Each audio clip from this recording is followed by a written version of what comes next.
Who is she? Roman Volkov's voice cut through the damp night air, like the cold click of a gun being cocked. He stood 3 steps away from the pile of garbage, his black cashmere coat soaked with drizzle, gray eyes cold as steel staring down at the body curled beneath a torn cardboard box. Dmitri didn't answer right away. He'd worked for Roman for 15 years, long enough to know when silence was the only safe response. The woman didn't move. Her body was folded in on itself, like it had forgotten how to uncurl. Hollow cheeks, cracked lips, dry and bleeding at the corners. A dark purple bruise bloomed beneath her left eye. Her hair, once styled, once cared for now, hung in greasy, matted ropes across her face. She blinked against the dim streetlight, eyes wide but empty, as if even recognizing a voice required too much. Roman took a step closer. I asked you a question. Dmitri cleared his throat. Serena Cole, Victor Crane's ward. Roman's jaw tightened. Victor Crane, the only man who had ever spared his father's life. The debt Roman had never repaid. He crouched down slowly. Serena, she flinched. Her whole body went rigid, trauma carved into every twitch, every glance over her shoulder. She tried to push herself up, but her arms shook violently, barely able to lift her own weight. And then, slowly, in silence, she lifted the hem of her shirt. Roman inhaled sharply. Scars, dozens of them. Angry red burns seared across her ribcage. Faint purple welts coiled like ropes around her abdomen. Crisscrossing cuts from a blade, shallow, but deliberate. The bruises on her arms were fresh. Beneath them, older wounds healed wrong, ignored, forgotten. He didn't step back. His fists clenched at his sides, not from horror, from rage. Behind him, Dmitri's voice was low. I watched her for 3 days before I called you. Needed to be sure. Roman said nothing. He was staring at the girl Victor Crane had once spoken of with pride. The girl who played piano like an angel. The girl who made lemon cake every Sunday and hummed old jazz songs in the kitchen. Now she was half a ghost. He removed his coat and stepped toward her. Serena, he said again. Softer. I'm not here to hurt you. Her eyes flickered to his face, uncertain. Her voice came out as a broken whisper. Don't take me back. They'll kill me. Roman's eyes darkened. Who? She swallowed hard. Her throat worked around the dryness like even breathing caused pain. All of them. Roman didn't blink. He draped his coat over her shoulders, careful not to startle her. It swallowed her frail frame whole. She looked down at her hands, dirt under every fingernail, and said nothing. But she didn't pull away. Dmitri opened the car door. The clinic is ready. Private entrance. Roman nodded, guiding Serena into the black Mercedes like she was made of glass. She didn't speak for the entire ride. The city passed by miles of neon lights, shuttered storefronts, crumbling churches. Her reflection in the window looked like someone else. Someone shattered. Roman's fingers drummed against his knee. His face was set like stone. His mind raced not with guilt, but with fury. What had they done to her? Vivian, Marcus, Isabel. Victor had trusted them. But the scars, the bruises, the hollow eyes. Serena Cole had been broken, beaten, discarded, but not forgotten. If Serena's story moved you, hit that like button and drop a comment. Let me know where you're watching from. Share this with someone who needs to hear it. And if you haven't already, subscribe so you don't miss what satisfies next. The black Mercedes came to a stop in front of a weather-worn building on the edge of Brooklyn. No sign, no neon lights, only a heavy iron door and 2 men dressed in black standing guard. Dmitri got out first, said a few words to them, and then the door opened. Roman carried Serena inside, her body so light that he almost could not feel any weight at all. Inside was a private clinic, spotless, modern, the complete opposite of the building's crumbling exterior. This was where Roman's organization handled cases that demanded discretion. No records, no questions, only results. Dr. Elena Markov was already waiting, her face not changing in the slightest when she saw Serena's condition. She had worked for Roman long enough to no longer be shocked by anything. Roman laid Serena on the examination bed, stepped back 1 pace, and watched in silence as the doctor began to check her over. Serena did not resist. She lay there with her eyes fixed on the ceiling, as if her soul had left her body a long time ago. What Roman did not know, what no one witnessed, was what had happened to her only 12 hours earlier. That afternoon, Serena stood outside a convenience store in a Harlem neighborhood. She had not eaten for 3 days. Her stomach clenched with pain, but she was used to that feeling. She approached a middle-aged woman who was walking out with a bag of food, trying to keep her voice as steady as she could. "Excuse me," she said, her voice rough with thirst. Could you give me a few dollars to buy some bread? The woman looked her up and down, her face twisting as if she had just smelled something foul.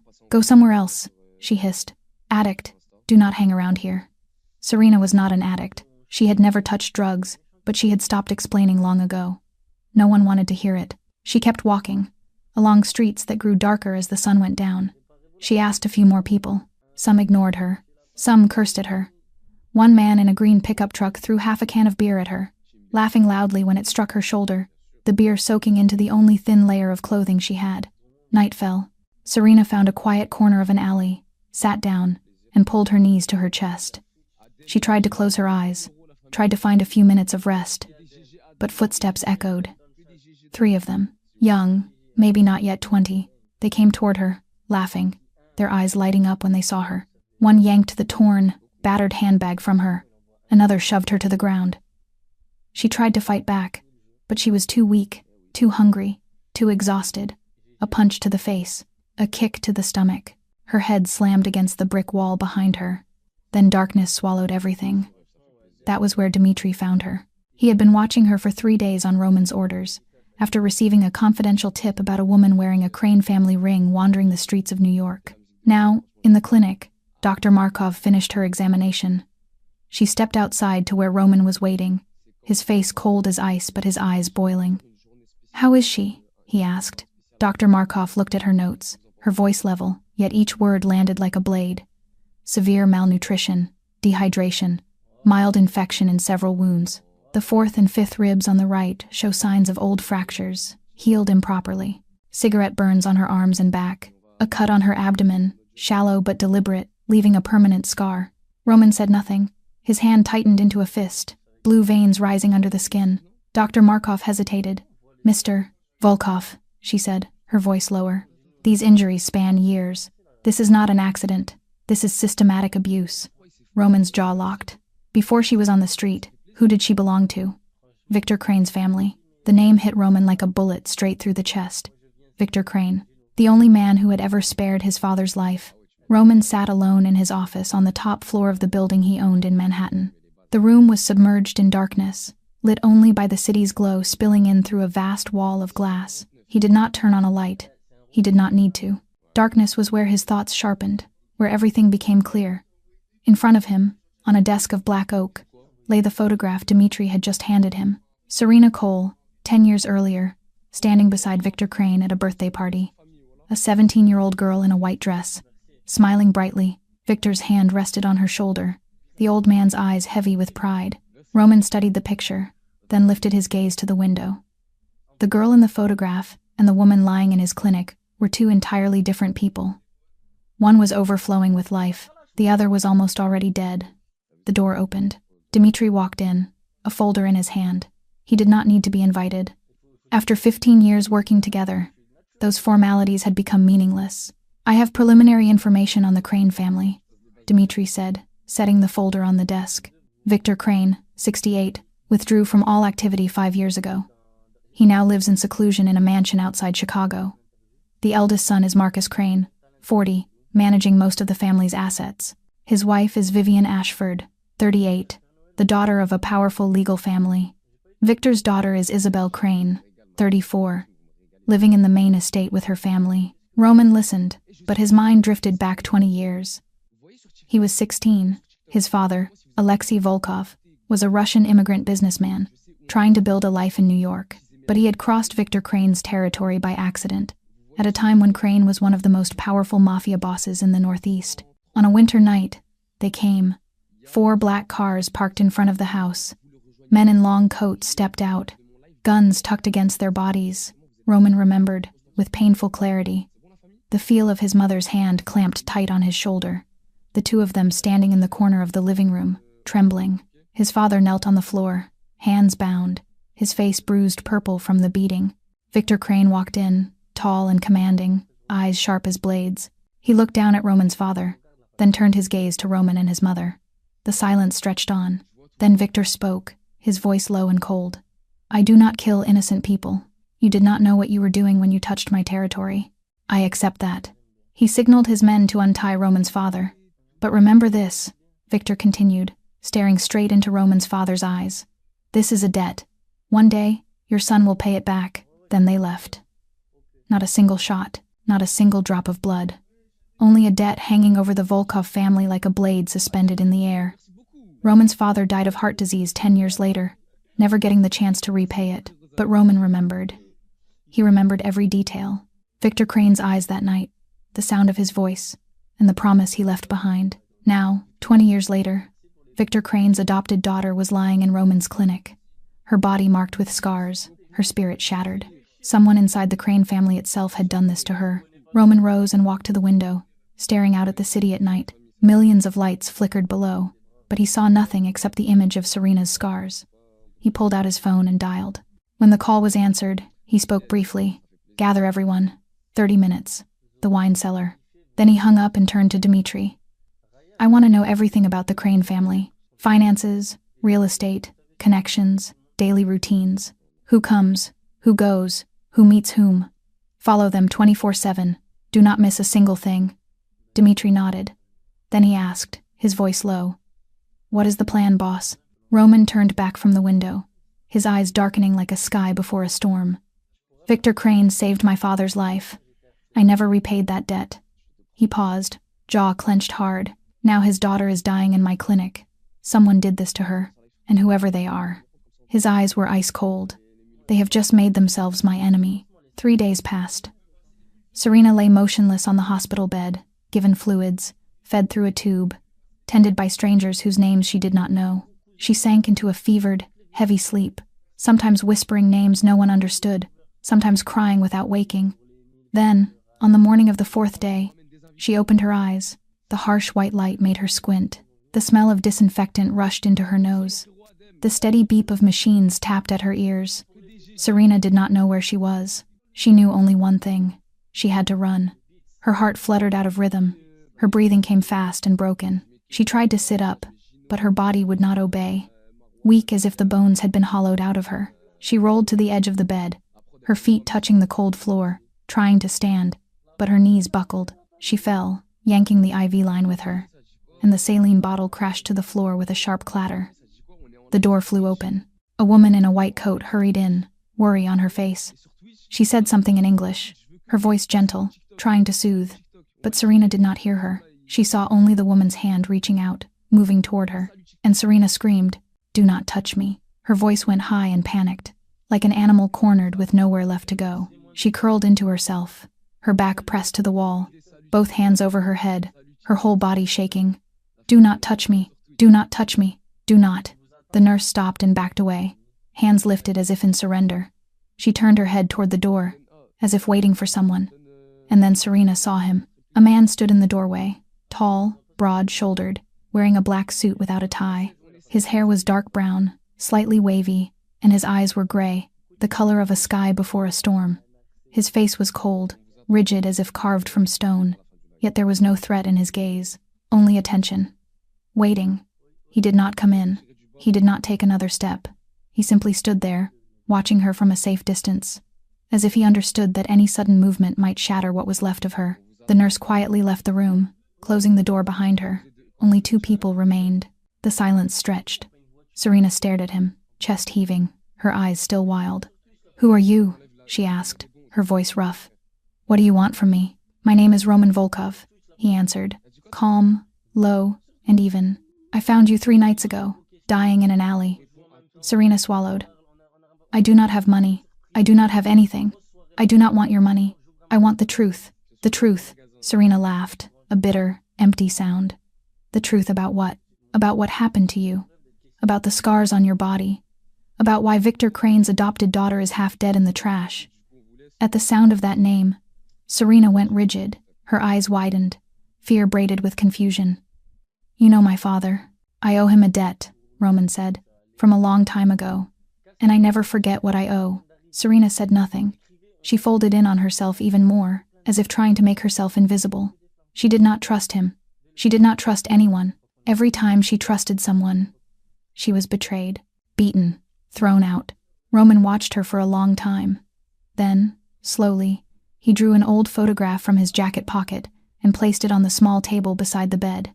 He did not hand it to her. He did not force her to look. He only set it there, and then stepped back. Serena looked at the photograph. Her heart felt as if someone had closed a fist around it. In the picture was a girl of about 12, wearing a flowered dress, sitting beside a piano. Victor Crane stood next to her, his hand on her shoulder, smiling. Late afternoon sunlight spilled through a window, laying gold over them both. It was her, 15 years earlier, in the house she had once called family. Serena's breath caught in her throat, her eyes blurred with tears. "Where did you get this?" she whispered, her voice trembling. "Victor Crane used to talk about you," Roman replied. "The girl who played the piano like an angel. The girl who baked lemon cake every Sunday and sang old jazz songs in the kitchen. He was very proud of you." Tears rolled down Serena's cheeks. She did not bother to wipe them away. "That girl is dead," she said, her voice breaking. Roman stepped closer, just one step. "Then tell me who killed her." Serena lifted her head and looked into his eyes. Gray, cool, and steady, but not judging, not pitying, only waiting, patient. She had kept silent for so many years. She had swallowed her tears, clenched her teeth, endured, saying nothing because no one wanted to hear it.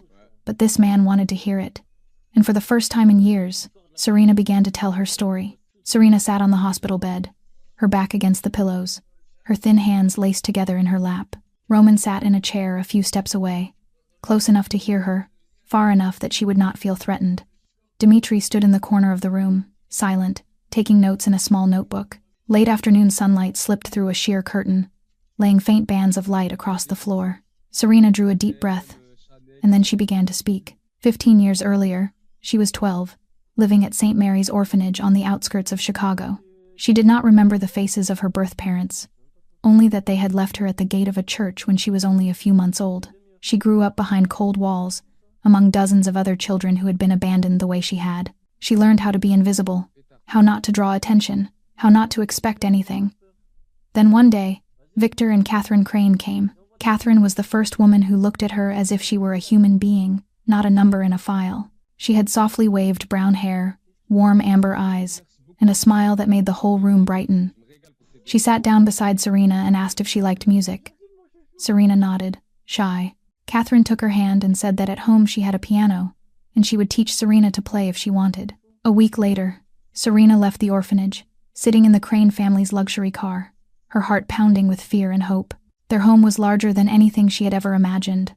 A 3-story mansion with a wide garden and a fountain in the front yard. But what overwhelmed her most was the piano in the living room. Black and gleaming, regal, so beautiful she did not dare touch it. Catherine taught her one note at a time. She was patient, gentle, never scolding Serena when she played wrong. She taught her how to cook, taught her how to make lemon cake from a family recipe, taught her that every Sunday was family day, when everyone sat together, ate cake, drank tea, and talked about the week that had passed. Victor was different. He was strict, quiet, his face always cold as ice, but he protected her in his own way. Once, when Serena was 14, a neighborhood boy taunted her, called her a picked-up orphan. Victor heard about it. He said nothing, only looked at the boy with a chill so hard the boy never dared come near the Crane house again. That night, Victor called Serena into his study. He said, his voice low and solid, "You are my daughter. If anyone lays a hand on you, I will cut off their hands." Serena cried. For the first time in her life, she felt she belonged somewhere. But not everyone in the family welcomed her. Marcus, Victor's biological son, almost 15 years older than she was, always looked at her with contempt.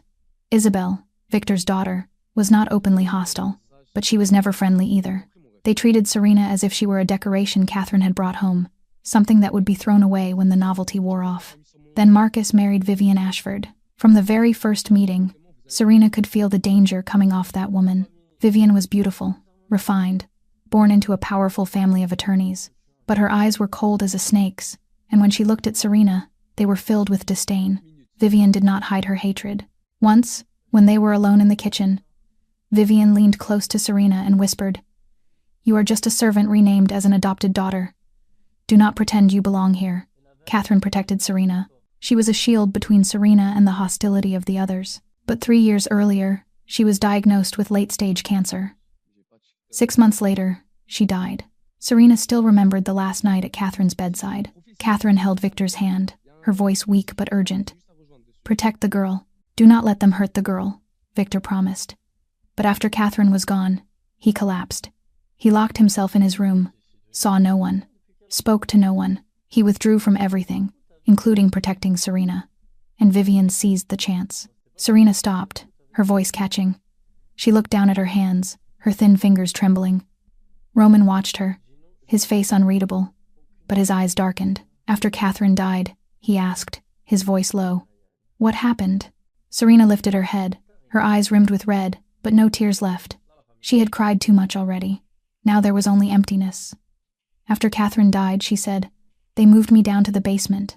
Vivian said I no longer deserved to live upstairs. She paused, drawing a shaky breath. That was when the real nightmare began. Roman leaned forward, his gray eyes sharp and cold. "Tell me everything." The basement was cold and dark. There was only a weak ceiling bulb, an iron bed with a thin mattress, and a bucket in the corner. That was all Serena had for the next 2 years. Vivian did not waste time. On the very first night, Serena was moved down. That woman came to the basement, stood in front of her with a smile as cold as ice. "From now on," Vivian said, "you will learn your true place in this house. Catherine is dead. No one protects you anymore." The days turned into weeks, the weeks into months. Serena woke at 5 in the morning, cleaning the entire house before the others stirred. She cooked, washed, ironed, did everything the servants used to do. But she was not paid, not allowed to rest, not allowed to eat at the family table. Vivian fed her whatever was left over, sometimes only a few scraps of stale bread and plain water. There were days she was given nothing at all because Vivian said her work was not good enough. But hunger was not the worst part. Vivian beat her. Not all the time. Only when no one could see. Only when Serena made a mistake, even the smallest one. A smudge on a glass, a crease in a tablecloth, an answer delayed by half a second. Vivian used her hands, a clothes hanger, anything within reach. She struck where clothing could hide it, her back, her stomach, her thighs, so no one would see the damage. Serena remembered one night when she was washing dishes and accidentally broke a crystal glass. Vivian heard the sound, walked into the kitchen, her face going pale with fury. She did not say a word. She only pulled the half-smoked cigarette from her lips, stepped close to Serena, and pressed it straight into her arm. Serena bit down until her mouth bled so she would not scream. She knew that if she screamed, Vivian would do something worse. She stood there, tears streaming, breathing in the stench of burning flesh, while Vivian smiled in satisfaction. "Next time, be more careful," Vivian said, and then she walked away. Marcus knew. Serena was certain he knew. Sometimes he saw the bruises on her wrists as she cleared the dinner table, but he said nothing. He turned his face away, pretending not to see, and when he was drunk, which happened more and more often, he beat her too. For no reason, only because he was angry at life, at his father, at anything at all, and Serena was the easiest place to pour his rage. Isabel did not use her hands. She only humiliated Serena, threw objects at her when she was displeased, forced her to work from morning until night like a slave. She called Serena a freeloader. Trash. Something that should never have been born. Once, when Serena accidentally wrinkled Isabel's favorite dress while ironing it, Isabel slapped Serena down to the floor, then made her kneel and beg for forgiveness for 2 hours. To survive, Serena kept a journal. She found an old notebook in a pile of discarded things and a pen with almost no ink left. Every night, after everyone was asleep, she wrote. She wrote about what had happened during the day. She wrote letters to Catherine, telling her how much she missed her, how she wished she were still alive. She wrote letters to herself, reminding herself that she still existed, that she was not the trash they said she was. "That was the only way I kept my mind," she told Roman, her voice a whisper, writing letters to myself, to Catherine, to anyone who could listen. She hid the journal beneath a loose floorboard in the basement, where no one ever thought to search. Roman asked, his voice low. "And Victor, did he not know anything?" Serena shook her head and laughed, bitter. Victor lived at a vacation estate, more than an hour's drive away. He only came to visit once every few months, and every time he came, Vivian had advance notice. They hid Serena, or if they could not, they covered the injuries with makeup, made her wear long-sleeved clothes, and warned her that if she said anything, the consequences would be terrible. There was one time Serena tried to tell Victor. He came to visit at Christmas, and she thought it was the only chance she would ever get. She waited until he was alone in his study, then stepped in, ready to tell him everything. But Vivian was watching her. She appeared right behind Serena, smiled at Victor, and said Serena only wanted to wish him a Merry Christmas.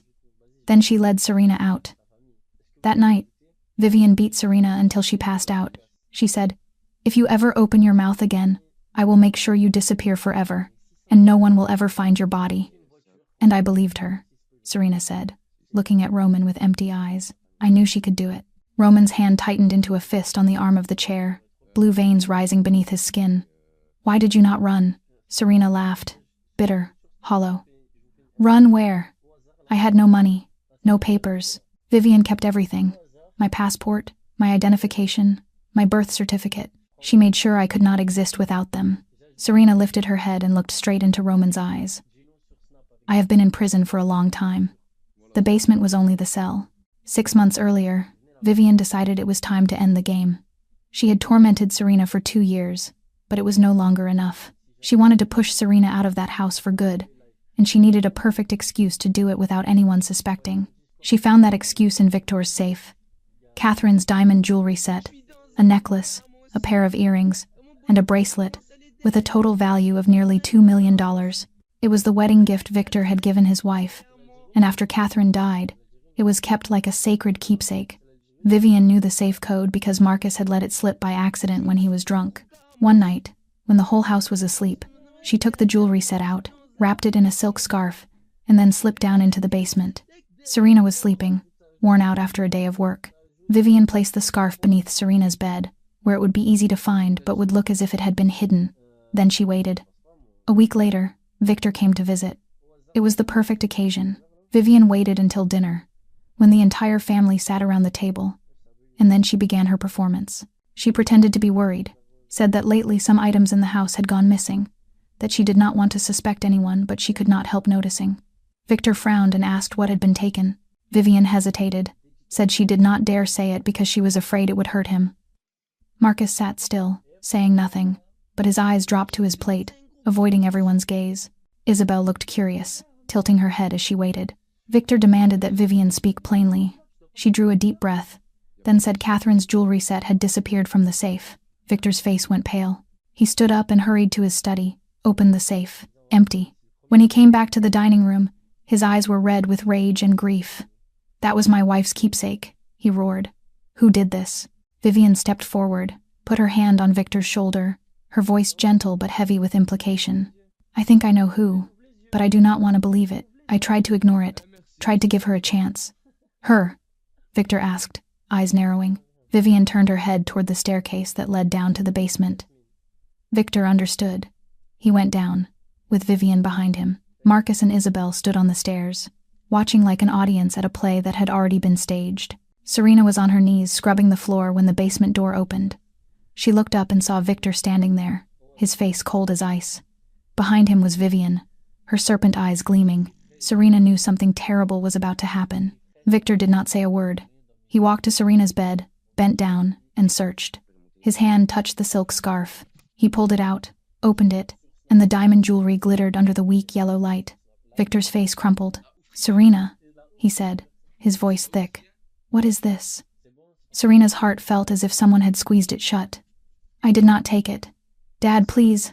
I would never do that." She crawled to Victor's feet, tears pouring. Vivian stepped forward, her eyes red too, tears rolling down her cheeks. The false tears she had practiced in the mirror hundreds of times. "I tried to protect her, Victor. I truly tried, but she has been stealing for months. I did not want to believe it." Serena screamed. "She is lying. She put it here. I did not take anything." But Victor did not look at her. He stood there, holding the diamond bracelet, the one his wife had worn on their wedding day, the one he thought would be kept forever. And it was found beneath the bed of the adopted daughter he had sheltered for 15 years. "I gave you everything," Victor said, his voice cold as ice. "And this is how you repay my family." "Dad," Serena sobbed, "please believe me." But Victor turned away. He did not look at her again. He went up the stairs, his back bowed under the weight of betrayal he believed was real. Right then, another man appeared. Nathaniel Ashford, Vivian's brother, a well-known attorney among the elite. He walked in, his face flat as money, carrying a leather briefcase. "I have prepared the paperwork," he said. "Theft of property worth more than $1 million is a serious felony. She could go to prison for 10 to 20 years. Serena trembled. She looked around, searching for anyone who might stand with her. Marcus stood on the stairs, his eyes avoiding hers. Isabel folded her arms across her chest, smiling with satisfaction. No one would help her. Then Vivian spoke, her voice full of false compassion. "Victor," she said, "perhaps we should not make this bigger than it needs to be. She is not worth bringing scandal on the family. Let her go." Victor stood still for a long moment. Then he nodded, exhausted. "Throw her out. I do not want to see her face again." An hour later, Serena stood at the front door, holding a small suitcase with a few old clothes inside. Vivian handed her $500 and smiled. "Consider it farewell money. Do not come back." The door slammed shut behind her. Rain poured down in sheets. Serena stood on the driveway, clutching her suitcase, looking back at the house she had called family for 15 years. In a second-floor window, Vivian stood there, looking down at her, a bright smile on her lips, and Serena understood. This had been the plan from the beginning. Everything had been calculated by Vivian. She had waited for this chance for 2 years, and at last, she had won. $500. That was all Serena had when she stepped out through the gates of the Crane estate on that rainy night. She walked to the nearest bus stop, sat waiting for 2 hours in the cold, then boarded the first bus into the city. She found a cheap motel on the outskirts of Chicago. The kind people pay for by the night and nobody asks for papers. The room was tiny, filthy, reeking of damp and old cigarettes. But at least it had a bed and a door that could be locked. She thought she would stay there for a few days, find a job, then rent a small apartment and start her life over. She was wrong. No one hires a person with no identification. Serena went to one restaurant after another, one shop after another, one coffee place after another, begging for any work at all, washing dishes, mopping floors, anything. But the answer was always the same. Do you have an ID? Do you have a social security number? Do you have a work permit? She had nothing. Vivian had kept it all. Passport, identification card, birth certificate. Everything that proved she existed in this world was in that woman's hands. Serena could not open a bank account, could not rent a place officially, could not do anything an ordinary citizen could do. She was like a ghost, alive but unrecognized. The money dwindled. $30 a night for the motel, $10 a day for food, and she ate very little. After 2 weeks, the $500 was gone. She began to sell what she had. Her only coat, $20. Her shoes, still in good shape, $15. The small watch Catherine gave her when she was 16, $50. Each time she sold something, she felt as if a piece of herself was being torn away, but she had no choice. In the end, she had only one thing left, Catherine's ring, a simple silver ring with a small blue stone.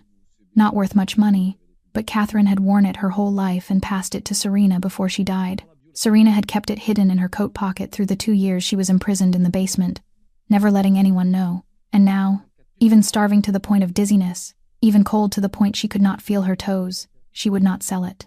"I would rather starve than sell it," Serena told Roman, her voice rough.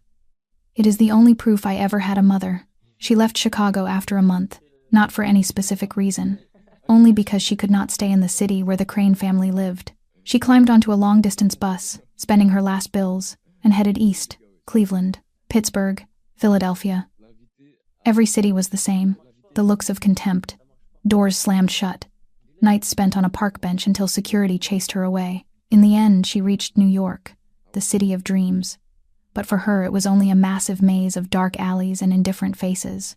She slept anywhere she could, under bridges, in corners of alleys, in front of abandoned buildings. She begged for food, sometimes given a few dollars, sometimes spat on. She was beaten, robbed, driven off like a stray dog. Once, she found a large piece of cardboard and thought she could use it as a place to lie down for the night.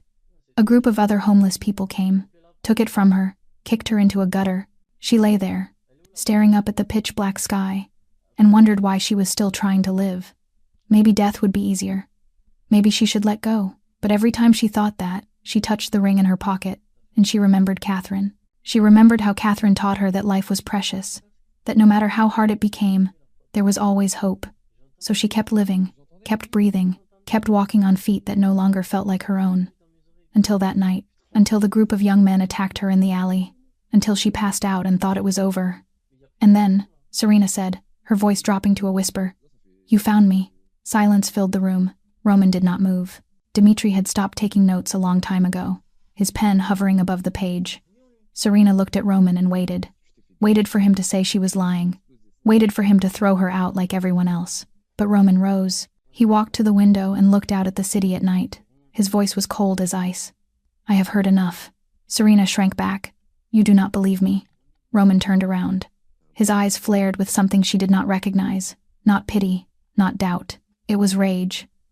I believe every word you have said. And now. He looked at Dmitri, his jaw clenched tight. We hunt. The wine cellar lay deep underground, beneath an Italian restaurant Roman owned in Brooklyn. No one knew this place existed except those he trusted completely. 6 men sat around a long oak table, yellow light throwing shadows across faces that were cold, hardened, carved by years.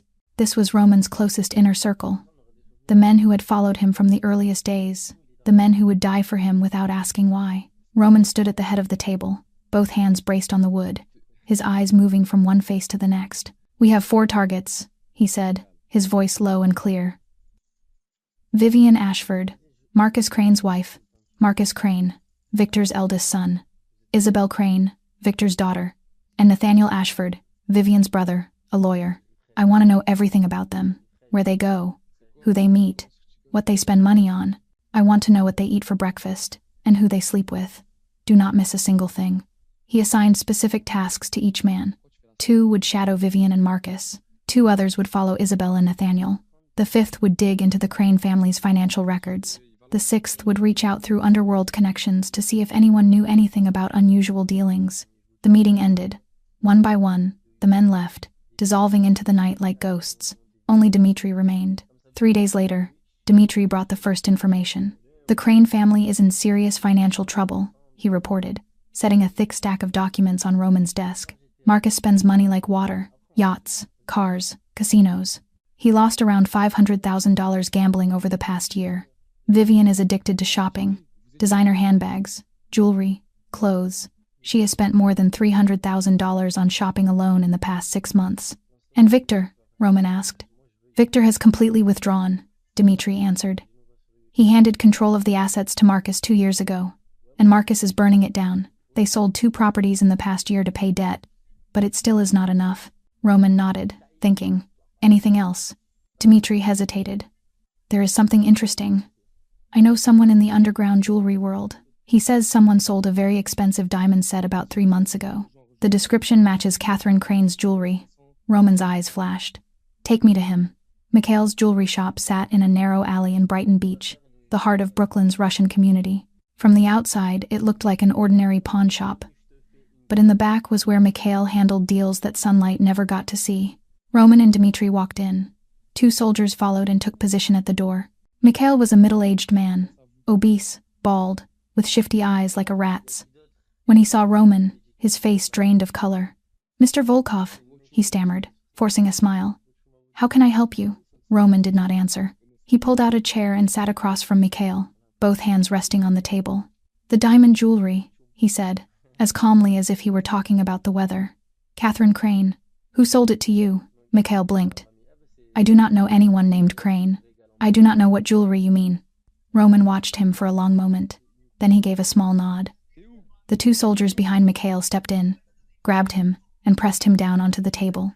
His face was forced against the cold glass surface, his eyes rolling with terror. Roman drew a switchblade knife from inside his coat and set it on the table right in front of Mikhail, turning it slowly. The steel glinted under the light. I will ask again, Roman said, his voice still calm, still flat. The diamond jewelry. Catherine Crane's collection. Who sold it to you? Mikhail's eyes locked on the blade. All right, he screamed, his voice shaking. A woman, blonde hair. She came 3 months ago. Roman signaled the soldiers to let him go. Mikhail sat up, rubbing his neck, gasping for air. I need proof, Roman said. Mikhail nodded again and again, lunged for the safe in the corner, opened it, and rummaged frantically. He pulled out a sheet of paper and a USB drive. The receipt, he said, handing the paper to Roman. She signed when she sold it. And this is a copy from the shop's security camera. Roman looked at the receipt. The signature was jagged but unmistakable. Vivian Ashford. He plugged the USB drive into the laptop Dmitri had brought. The video appeared, the image slightly blurred but clear enough to recognize. Vivian stood at the counter, the diamond jewelry glittering in her hands.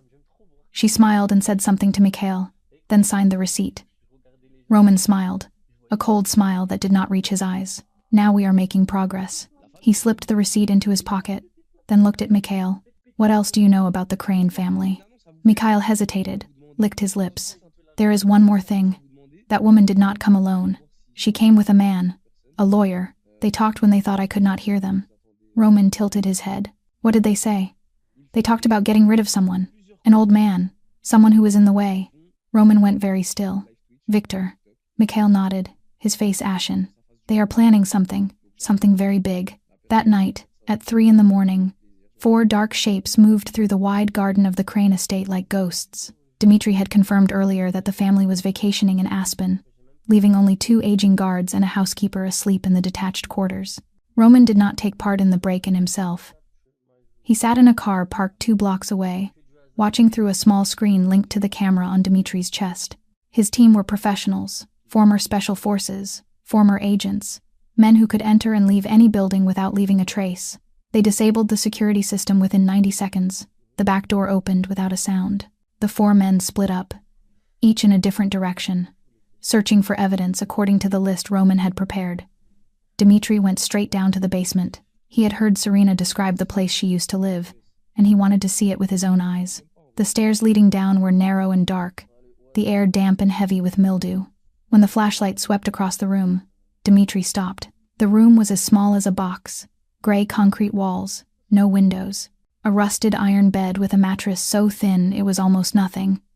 A weak ceiling bulb dangled from above, a plastic bucket in the corner, nothing else. This is where she lived for 2 years, Dmitri whispered into the microphone, his voice catching. Like a dog. No, worse than a dog. He began to search, checking every corner, every crack, and then he noticed it, a floorboard near the foot of the bed slightly looser than the others. He knelt, used a knife to pry gently. The board popped up. Beneath it was a small hollow, just large enough to hide something, and inside was a notebook, thick, with an old leather cover, its pages turned yellow with age. Dmitri picked it up and flipped through a few pages. The handwriting was tiny, crowded, hundreds of pages. I found something, he said into the microphone. Her journal. 20 minutes later, the team withdrew safely, leaving no sign they had ever been there. The Mercedes slipped out of the neighborhood without a sound, swallowed by darkness. Roman sat in the back seat, the journal in his hands. He switched on the small reading light and opened to the first page, and he began to read. March 15th. Vivian locked me in the closet again. 8 hours. I counted every second. I did not cry. I will not give them that. June 3rd. Marcus hit me today. He was drunk. He said I remind him of everything he hates about his father. I do not understand. I have never done anything to him. September 20th. Sometimes I pretend Catherine is still alive. I talk to her at night. I tell her I am fine. I am lying. November 7th. Today is my birthday. 26. No one remembers. No one cares. I sang happy birthday to myself in the dark. My voice broke halfway through. December 23rd. Christmas. I hear laughter from upstairs. Music. Glasses clinking. They are throwing a party. I am down here in the dark, hungry and cold. Catherine, I miss you. I miss you so much. Roman read page after page. Every line felt like a cut. Every sentence like a scream held back. She had written down everything. Every beating. Every insult. Every night she was left without food. Every second of loneliness and despair. The journal was evidence. An accusation. A cry for help no one had heard. Until now. Roman closed the journal. His grip tightened until his knuckles went white. His eyes were bloodshot, not from tears. He did not cry. He did not know how to cry. It was rage. Rage held in, waiting to be released. Dmitri glanced at him through the rearview mirror. Boss. Roman did not look at him. His voice was only a whisper now, but each word was heavy as lead. They tortured her for 2 years. Burned her, cut her, locked her in the dark. And Victor did not know. He stared out the window, jaw clenched hard. Now he will know, and after that, we will finish them. A week passed. Roman kept gathering evidence, building a file on each member of the Crane family. Serena's journal was stored carefully in his safe, beside the receipt from the jeweler and the security camera recordings. Everything was slowly snapping into place, like pieces of a dark puzzle. Then one night, Dmitri stepped into Roman's office with a puzzled look. I received a message, he said, handing Roman the phone. Anonymous. Sent through an encrypted app. Roman looked at the screen. A short line of text. I know what you are looking for. Meet me. Alone. This could be a trap, Dmitri said. Roman nodded slowly. It could, but it could also be an opportunity. He thought for a moment, then decided. Reply to them. Matryoshka, restaurant, midnight, and prepare for every possibility. Matryoshka was one of Roman's legitimate businesses, an upscale Russian restaurant on the Upper East Side. By day, it served wealthy businessmen and politicians who wanted top-shelf vodka and caviar. By night, after closing, it became Roman's private territory, where he held meetings that daylight was never meant to see. At exactly midnight, Roman sat alone at a table in the corner, his back to the wall, his eyes on the door. A glass of vodka sat untouched in front of him. Two of his soldiers hid in the darkness at opposite corners, hands ready on their gun grips. Dmitri stood behind the bar, pretending to polish glasses, but truly watching every movement. The restaurant door opened. A woman stepped inside. She wore a black wool coat, brown hair tied neatly at the back of her neck, her face half covered by a silk scarf. But Roman recognized her at once. That walk, the way she held her head, those cool brown eyes. Isabel Crane, Marcus's sister, one of the people who had tormented Serena for 2 years. In the shadows, the two soldiers shifted their hands toward their weapons. Roman lifted a hand, signaling them to stop. He wanted to hear what she had come to say. Isabel walked to the table and stopped across from Roman. She did not sit, as if ready to run at any moment. They looked at each other in silence. Roman spoke first, his voice cold as ice. You have 10 seconds to explain why I should not kill you right here. Isabel swallowed, but she did not step back. She pulled out the chair and sat down, placing both hands on the table so Roman could see she carried no weapon. Because I did not come here to protect Vivian, she said, her voice trembling slightly but forcing itself steady. I came here to destroy her. Roman's expression did not change.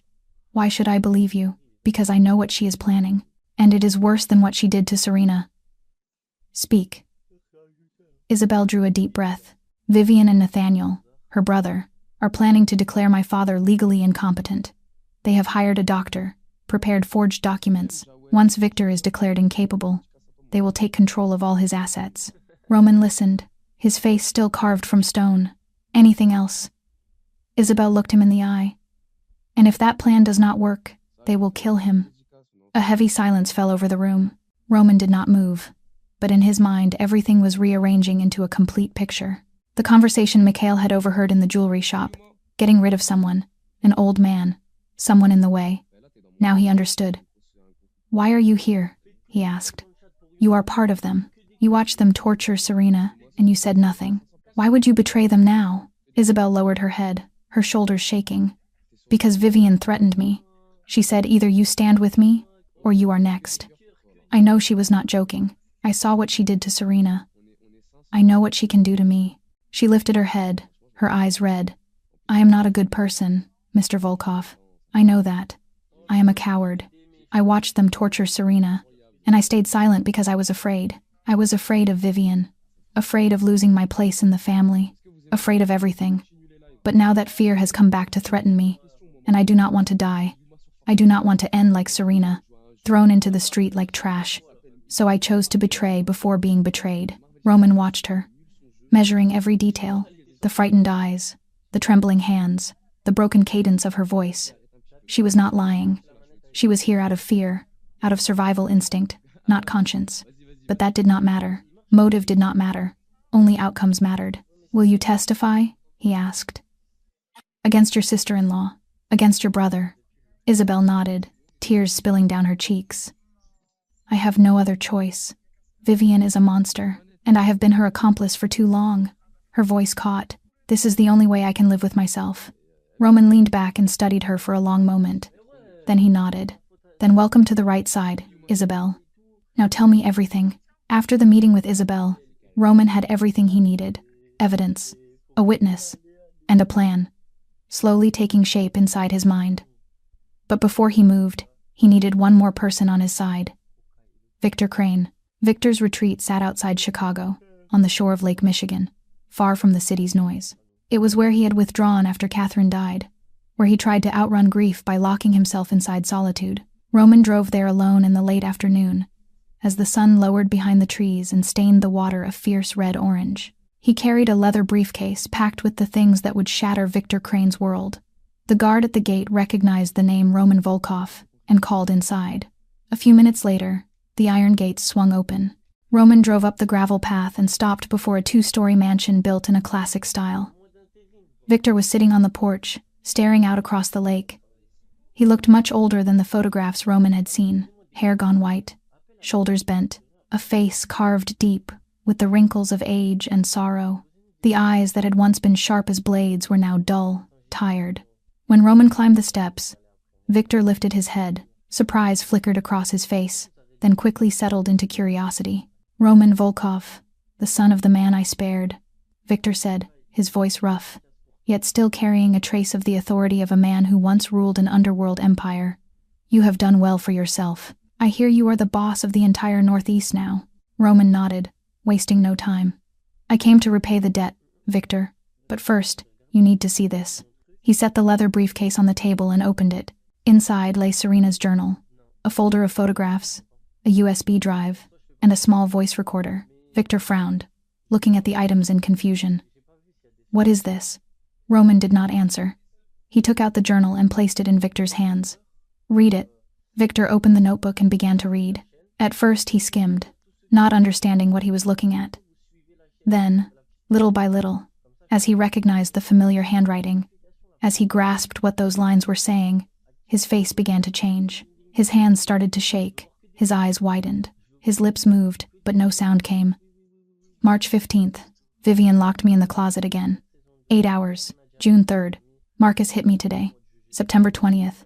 Sometimes I pretend Catherine is still alive. I talk to her at night. I tell her I am fine. I am lying. Victor read page after page, each line like a knife driven straight through his chest.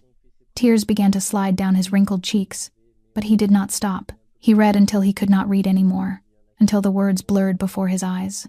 "No," he whispered, his voice breaking. "It can't be. My girl." Roman opened the photo folder and set it in front of Victor. Pictures of the scars on Serena's body, burns, cuts, bruises. Each image was proof that could not be denied, proof of the cruelty she had endured. Then he played the video from the jewelry shop camera. Victor watched Vivian on the screen, selling Catherine's jewelry, smiling as if nothing were wrong. Finally, Roman turned on the recorder. Isabel's voice filled the air, telling everything: the abuse, the staged accusation, the plan to seize the assets, and the plan to kill Victor if necessary. "They tortured her for 2 years, Victor," Roman said, his voice cold but tightly controlled. "In your own house, under your roof. Then they framed her and threw her into the street like trash." Victor's face collapsed completely. He cried, not the quiet kind, but the sobbing of a man who felt he had lost everything.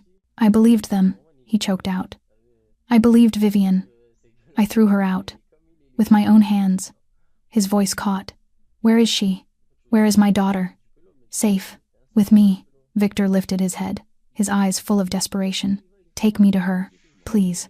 I need to see her. I need to. Not yet." Roman's voice hardened. "First we end this. And I need your help." Victor wiped at his tears. And then something changed in his eyes. An old fire, the fire that had made him a legend decades ago, flared back to life. "What do I need to do?" Roman smiled, a cold smile.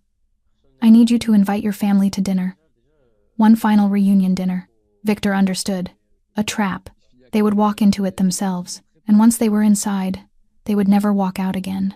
3 days before the dinner, Roman began preparing as if he were planning a military operation. He summoned his entire inner circle to the wine cellar, spread the blueprint of the Crane estate across the table, and assigned detailed tasks to each man. 2 would plant hidden cameras throughout the house.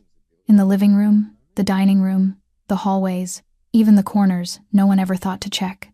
Another would make sure the audio system worked flawlessly, capturing every conversation with the clearest possible quality. Dmitri was given the task of contacting his friends in the police force, the men who had taken Roman's money for years and were ready to do whatever he demanded. They would wait outside the estate on the night of the dinner, ready to move the moment Roman gave the signal. Isabel was given a crucial job. She would steer Vivian into speaking the truth while the cameras rolled, bringing up sensitive topics, asking leading questions, pushing Vivian until she confessed, in her own words, to what she had done. Roman coached Isabel carefully, how each question should be asked, how each response should be met. Isabel listened and nodded, her face tight with fear and determination.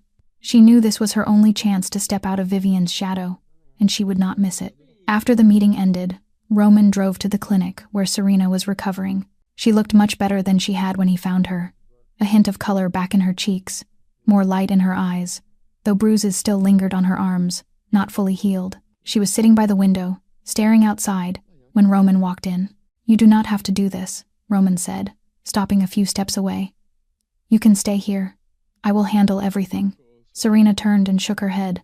"No, I need to be there. I need them to see me standing straight. Not broken, not begging, standing." Roman watched her for a long moment, weighing the resolve in her eyes. Then he nodded. "You are stronger than you think." The night before the dinner, everything was ready. The cameras were in place, the audio system tested, the police notified. Isabel had memorized her script. Dmitri sat in a car parked about 50 meters from the Crane estate, watching every movement through infrared binoculars. Everything was quiet. Everything looked normal. Until Vivian appeared. She stepped out the front door wearing a fur coat, a lit cigarette in her hand. She walked through the garden, eyes scanning as if searching for something. Dmitri held his breath, tracking her every step through the binoculars. Vivian stopped at the corner of the yard, staring toward the gate. Then she pulled out her phone and called someone. "Nathaniel." Her voice cut through the night silence, loud enough for Dmitri to catch through the bug they had planted. "Something is wrong. Someone is watching." Nathaniel's voice on the other end sounded tired. "You are paranoid. Victor invited us to dinner. It is just a family dinner." Vivian did not believe him. She hung up, her eyes still sweeping the darkness. Then she saw Dmitri's car. She narrowed her eyes, trying to make out more in the dark. Then she started walking toward it. Dmitri's heart hammered. He slowly lowered his hand, touching the grip of the gun at his side. In his earpiece, Roman's voice came through, calm but commanding. "Do not move. Do not breathe." Vivian moved closer. 15 meters, 12, 10. She stopped, tilting her head, trying to see through the tinted glass. Dmitri did not dare breathe, his hand still on the weapon, ready for the worst. Then Vivian's phone rang. She looked at the screen and frowned. It was Marcus, she answered, and Marcus's voice came through, urgent, asking where she was, saying he needed her back immediately because something important had to be discussed. Vivian looked at the car one more time, then turned away, walking quickly back toward the house. She got into her own car, started the engine, and drove off. Dmitri let out a slow breath, his body slick with cold sweat. "That was too close, boss," he said into the microphone. Roman's voice came through the earpiece, still calm, as if nothing had happened. "Tomorrow, it will not matter. Tomorrow, she will walk into the cage herself." The night passed slowly. No one slept. Roman sat in his office, staring out at the city at night, thinking through every possible outcome and how to handle each one. Dmitri checked the equipment one final time. Isabel lay in bed, eyes wide open, staring at the ceiling, her heart racing with dread, and Serena stood at the clinic window, watching the sky shift from black to gray, then to a soft orange pink as the sun began to rise. Roman came at dawn. He stepped into the room and stood beside her at the window. The two of them watched the sunrise in silence for a long time. "Are you ready?" Roman asked. Serena turned to him, and for the first time since he had found her in that dark alley, he saw fire in her eyes. Not fear, not despair, but the fire of resolve, of strength, of someone who had survived hell and was ready to face the demons that had tormented her. "I have been ready since 2 years ago." That evening, the Crane mansion blazed with light. Crystal chandeliers poured warm golden glow into the large dining room, where the table had been set to perfection with silver place settings and high-end crystal glasses. From the outside, it looked like an ordinary family reunion dinner, but inside, everything was a carefully staged performance. Vivian arrived first, wearing a vivid red dress, blonde hair curled into flawless waves, a pearl necklace at her throat. She walked in with the confidence of someone holding every card in the deck. Marcus followed, his face flushed from a few drinks before he arrived, his steps slightly unsteady. Nathaniel came last, in a gray suit, carrying a leather briefcase filled with the paperwork he had prepared for Victor to sign. None of them suspected a thing. Why would they? Victor was a weak old man, grieving, lonely. They had manipulated him for years. Tonight was simply the final step in their plan. Victor played his role perfectly. He sat at the head of the table, back bent, eyes dulled, hands trembling as he held his glass of wine. He spoke slowly, his voice frail, as if each word took great effort to push out. "Thank you for coming," he said. "I am glad to see the family together." Vivian smiled, sweet but so false it turned the stomach. "You look so tired, Victor. We are very worried about you." Nathaniel nodded, opened his briefcase, and pulled out a stack of documents. "Actually, Victor, that is why we wanted to talk to you tonight. We think you should sign some medical and financial power of attorney papers, just in case, you understand, so we can care for you and protect your assets if anything happens." Marcus said nothing. He only drank, eyes down on his plate. He knew the plan, he agreed with it, but he did not have the courage to take part directly. He was a coward, always had been. Victor looked at the papers, pretending to consider. "Perhaps you are right," he sighed. "I am not young anymore. I need someone to take care of me." Vivian's eyes lit up. Her smile widened, more smug, more satisfied. She thought she had won. She thought everything was unfolding exactly as planned. She was wrong. Victor set his wineglass down and rose slowly. He walked toward the door, as if he needed to fetch something. "I almost forgot," he said, his voice suddenly clearer, stronger. "I invited one more guest." Vivian frowned. "Who?" Victor turned back, and for the first time in years, he smiled. A real smile. Not the smile of a weak old man, the smile of an old wolf about to tear into its prey, someone you thought you would never see again. The dining room door opened. Roman Volkov walked in. He wore a black suit, his hair slicked back, his gray eyes cold as steel. He said nothing, only stood there, radiating an unmistakable menace. And behind him was Serena Cole. She was no longer the gaunt, ragged woman they had thrown into the street 6 months earlier. She was clean, hair brushed neatly, wearing a simple but elegant black dress, and most of all, she stood straight, head held high, eyes fixed forward. No fear, no begging. Vivian's face went white as paper. The wineglass slipped from her numb fingers, hit the floor, and shattered with a sharp crash. "You," she stammered, her voice shaking. "You were supposed to be dead." "Dead." Serena stepped forward, her voice strangely calm. "Sorry to disappoint you." Marcus lurched to his feet, his chair slamming to the floor with a loud bang. "What the hell is this?" Roman closed the dining room door behind him, the small click echoing like a gun being cocked. "This is Judgment Day." Vivian snapped out of shock. She spun and lunged for the side door, but it opened, and 2 large men in black suits blocked the way. She turned back, panic rising, looking around like an animal driven into a corner. "Victor!" she screamed, shrill. "What are you doing? She is a thief, a liar. She stole Catherine's jewelry." Victor stood, and in that moment, he was no longer the weak old man they had seen for years. He was Victor Crane, the man who once made the entire underworld tremble. His voice was ice cold. "No, Vivian, you are the thief." He pulled a sheet of paper and a photograph from his jacket and set them on the table. The receipt from the jeweler, Vivian's signature, and a still image from the security camera, capturing the moment Vivian stood in the shop, selling Catherine's jewelry with a bright smile on her lips. "And now," Victor said, his eyes locked on Vivian's, "everyone is going to know." Roman walked to the large television mounted on the dining room wall, pulled a USB drive from his jacket pocket, and plugged it in. The screen lit up. He turned back to Vivian, his voice calm, as if he were presenting in a business meeting. "Let us start from the beginning." The first video played on the screen. Footage from a security camera in the Crane Mansion kitchen, shot from above, sharp down to the smallest detail. In the video, Vivian stood in front of Serena, her face flushed with fury. Then she lifted her hand and slapped Serena to the floor.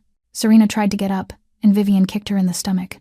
Once, twice, 3 times, Serena curled on the kitchen floor, both arms wrapped around her abdomen, while Vivian stood over her, mouth open, shouting words you could not hear because the video had no sound. Vivian's face turned gray as she watched herself on the screen.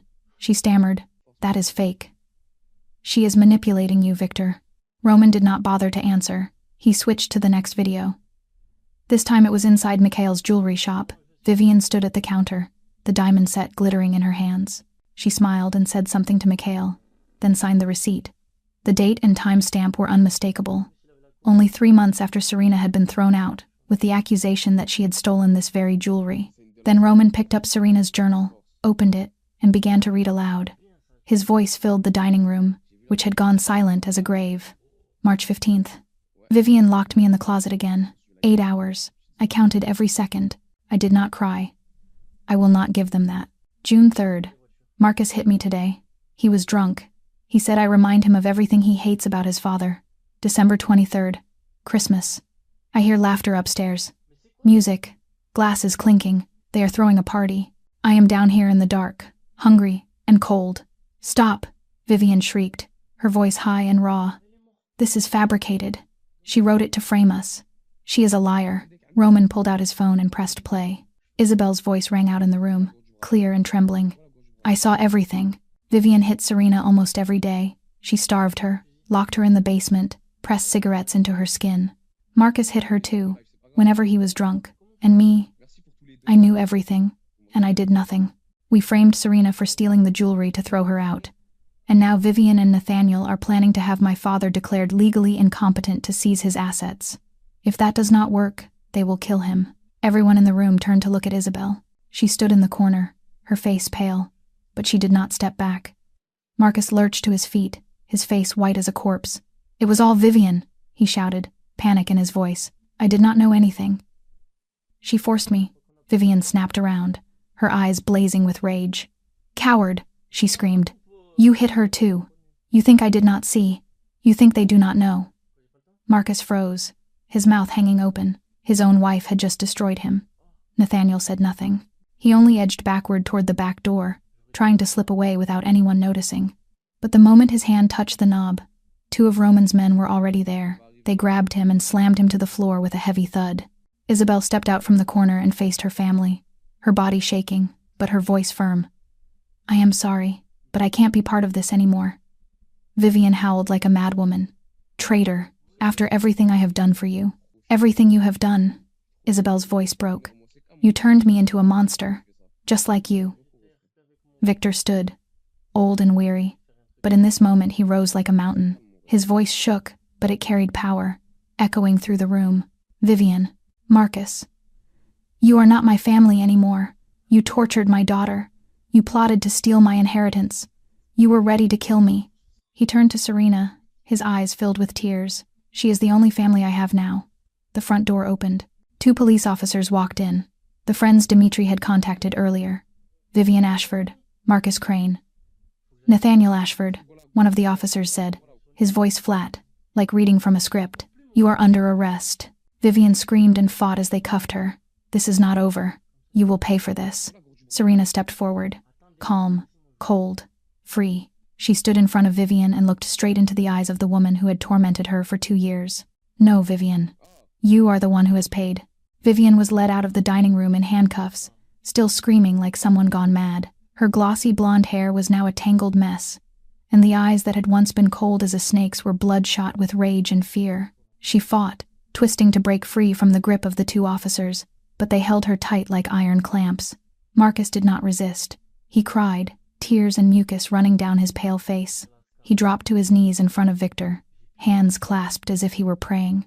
Father, he begged, his voice thick. I am sorry. I did not know. She made me. Please forgive me. Victor stood there, looking down at his biological son, the one he had raised, shielded, given everything to. Then he turned his face away. Not a word, not a glance. Marcus was hauled to his feet, cuffed by the officers, and led out after Vivian. Nathaniel said nothing through the entire thing. He stood there, his face gray as a corpse, eyes fixed on some empty point in the distance. He was a lawyer. He understood better than anyone what was waiting for him. The career he had built his whole life, the reputation he had guarded piece by piece, all of it would dissolve into smoke. When the officers cuffed him, he did not fight. He only lowered his head and walked after them like a body with the soul stripped out. In the weeks that followed, the truth came out.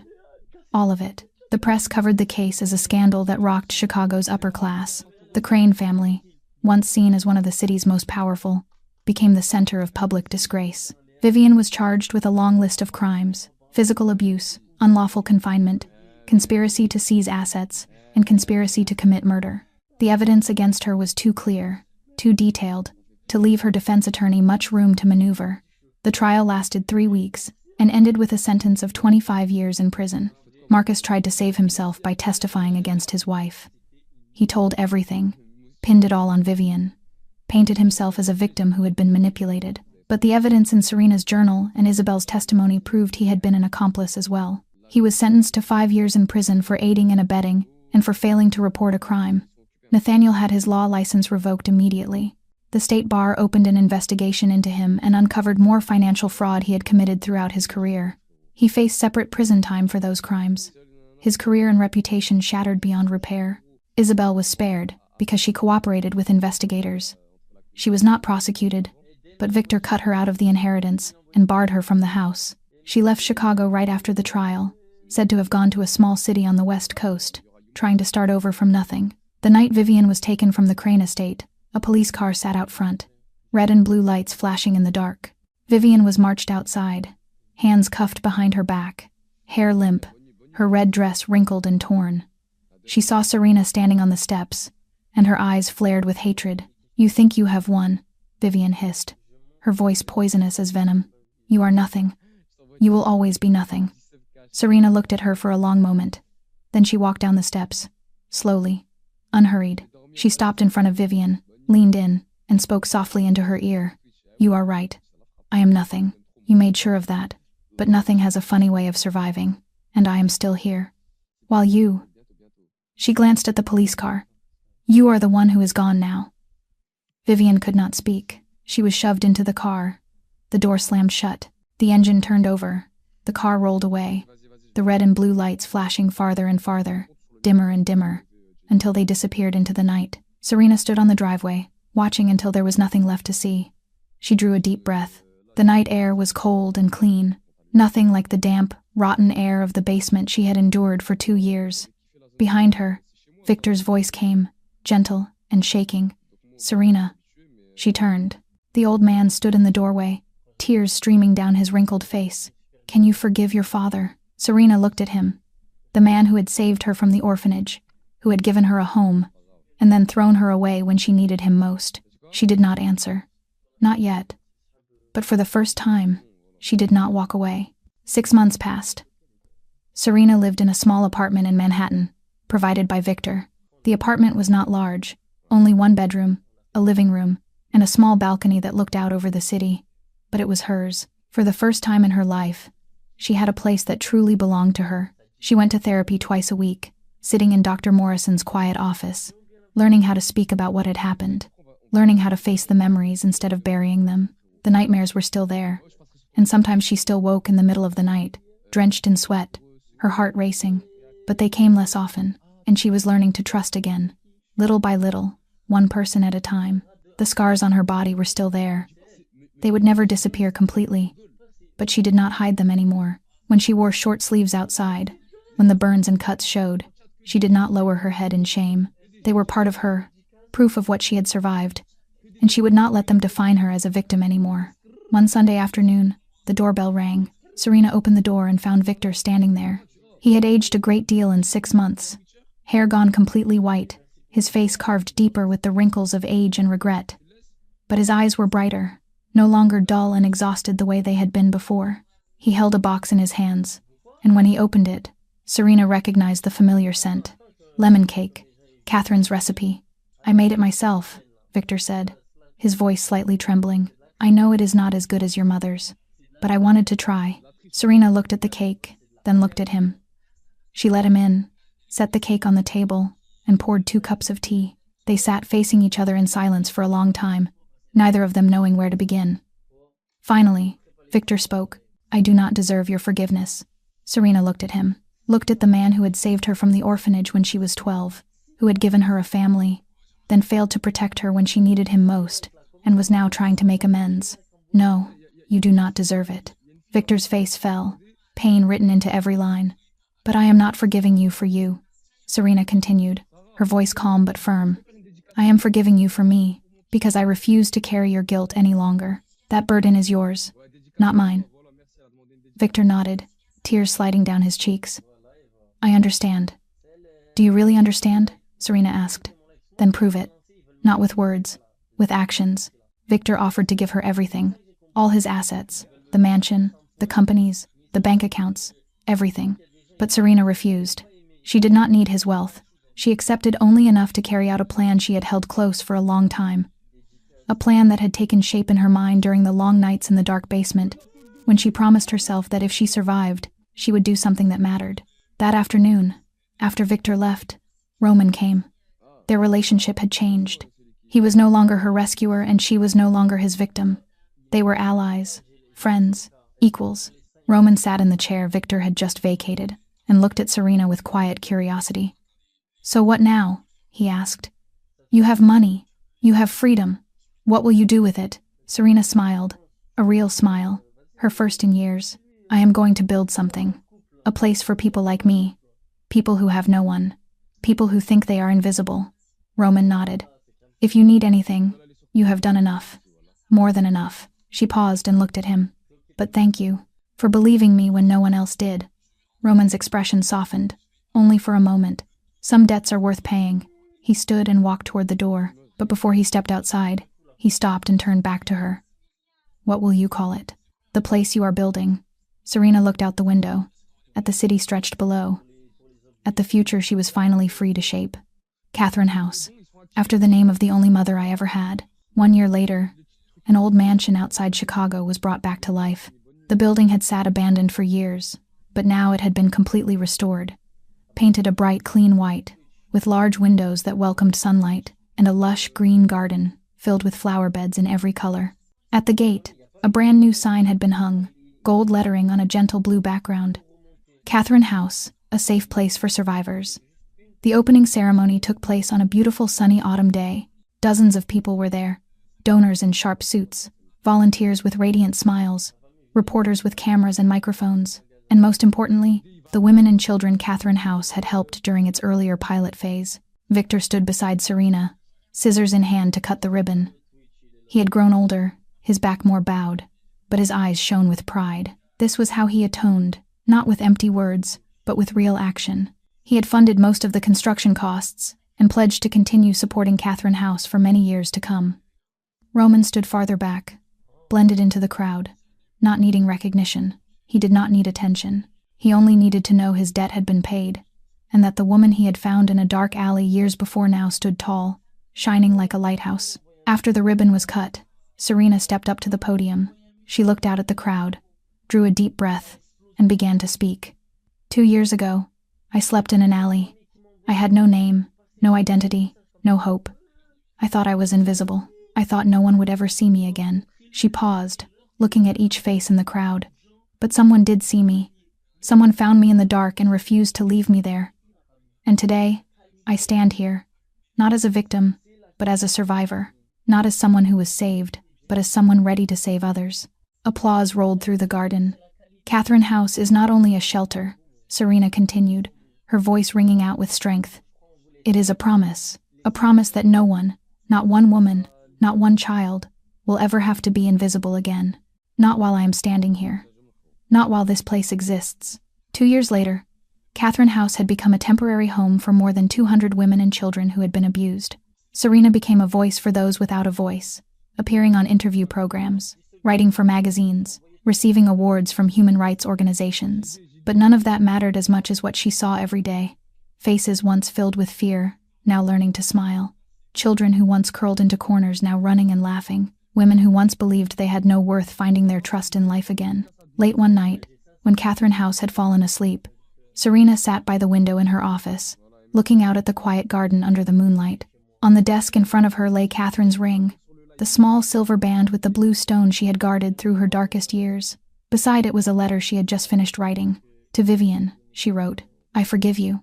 Not for you, not because you asked, but because I refused to carry your poison any longer. You wanted to destroy me. You almost did.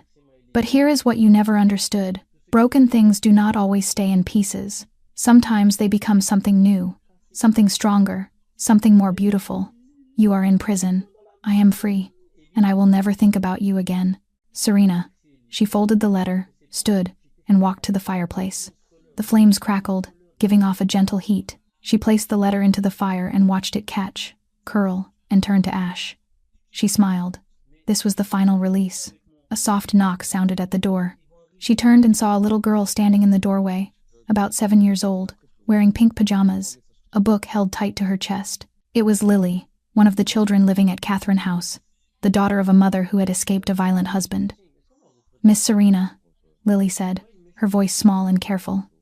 "Will you read me a story?" Serena rose, walked to the doorway, knelt to the girl's level, and smiled.